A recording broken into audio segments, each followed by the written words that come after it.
n'y a pas d'amour, il n'y a que des preuves d'amour. C'est sur le fondement de cette phrase du poète Pierre Reverdy que nous avons conçu cette journée des rencontres éducatives de la transformation avec un mot d'ordre, adopte une EdTech. Ainsi commence notre saison 2 des EdTech. La saison 1, 2017, a commencé en août 2017, où 2017, c'était la journée des acteurs du numérique éducatif dans les territoires, la Jeannette. Cette journée, elle posait à la fois une démarche nouvelle pour une administration et puis en même temps un fil rouge. La démarche nouvelle, c'est de mettre ensemble, autour de la table, l'ensemble des acteurs concernés par le sujet et de les faire travailler en intelligence collective. C'était à Ludovia, c'était en août dernier. Cette méthode-là, premier essai en août, vous allez en vivre aujourd'hui la dimension un petit peu plus sophistiquée et un petit peu plus augmentée. Notre objectif, c'est quoi ?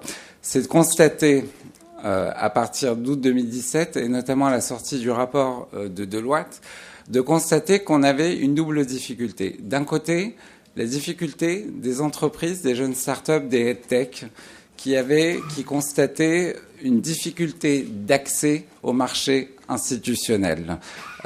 J'ai une idée, je suis un jeune start-upper des EdTech, jeune ou moins jeune d'ailleurs, j'ai une idée, je ne sais pas par où, à quelle porte taper, par où commencer, qui peut financer, qui donne l'ordre, quelle est la chaîne de commandement, de prescription et de décision des achats du marché institutionnel de l'éducation nationale. Et cette réalité-là, elle a été résumée par Philippine Dolbeau, qui va venir témoigner, qui va être le porte-voix, le porte-parole de l'intégralité des questions posées par vous-même à l'occasion du questionnaire que vous avez eu la gentillesse de remplir en amont. Cette réalité se résume en une phrase. J'ai l'impression, parfois, que le marché de l'éducation nationale est impénétrable. Mais de l'autre côté, on a aussi une réalité. On a discuté avec l'ensemble de notre communauté éducative, avec notre réseau des délégués académiques numériques qui est représenté dignement par Sabrina qui va ouvrir cette journée avec Mathieu Gendron.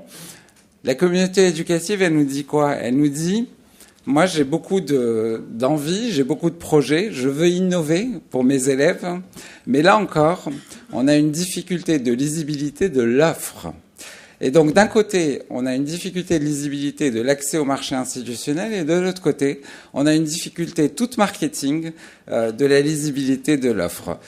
C'est pour cette raison-là qu'on vous a réunis. C'est pour cette raison-là qu'on vous a invité, entreprises et EdTech, l'ensemble des représentants de la communauté éducative des territoires pour faire ensemble, 1, d'apprendre à se connaître, 2, de travailler ensemble, 3, de partager un moment d'intelligence collective. Le fruit de cette intelligence collective, il va se matérialiser par un cahier sur la base des 3 restitutions et des différents ateliers qu'on aura dans la journée.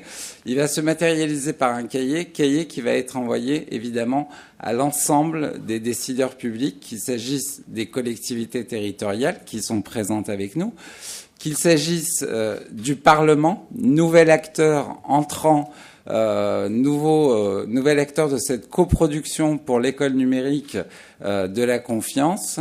Le Parlement sera dignement représenté cet après-midi puisque Bruno Studer, président de la Commission des affaires culturelles de l'Assemblée nationale et par ailleurs président de la mission d'information de l'Assemblée nationale, l'école dans la société numérique sera là pour partager nos travaux et pour montrer justement la mobilisation du Parlement à nos côtés. Et puis nous aurons un deuxième acteur qui est Céline Calvez, députée des Hauts-de-Seine.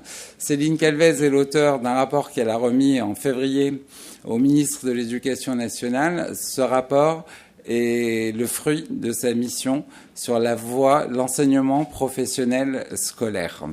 Et c'est un aspect très important puisque c'est la deuxième priorité du ministre. Elle viendra donc parler des fruits et des 9 orientations, des 9 préconisations de son rapport, de sa mission, et également sensibiliser aussi les EdTech sur le fait que une grande réforme de l'enseignement professionnel scolaire arrive, que cette réforme, elle est aussi une opportunité de marché pour les entreprises des EdTech, et elle viendra partager ce message avec nous cet après-midi. De la même manière, Sabrina représente les délégués académiques au numérique. L'intégralité des délégués académiques au numérique présents vont nous rejoindre cet après-midi pour l'atelier de co-construction et faire en sorte justement qu'il y ait bien cette dimension territoriale des acteurs territoriaux du ministère et que ces acteurs territoriaux du ministère puissent justement contribuer à ce travail d'intelligence collective. Voilà le sens de notre journée. La base, le format des rencontres éducatives de la transformation, c'est des speakers inspirants, Marie-Christine Levet, par exemple, des speakers inspirants, et puis un travail d'intelligence collective sous forme d'atelier. Je voudrais remercier d'ailleurs particulièrement, et vous pouvez les applaudir parce que franchement, ils le méritent, Valentine Bureau et François Pujalon d'Arcos, qui ont, avec nous, depuis janvier, conçu, préparé des heures et des heures. On a eu des moments de tension, on a beaucoup souffert ensemble, mais je voudrais vraiment vous remercier pour votre engagement à nos côtés et aussi la confiance que vous nous faites. Voilà, donc ils seront les maîtres d'œuvre et j'ai pas de certitude, on a fait l'essentiel du travail. Maintenant, cette journée, elle vous appartient, elle nous appartient à tous. La seule chose que je peux vous garantir, c'est que c'est totalement inédit comme méthode de travail de la part d'une administration publique à l'égard de son écosystème, à la fois territorial et entrepreneurial, qu'on est dans le droit fil des deux discours du secrétaire d'État en charge du numérique et du ministre de l'Éducation nationale.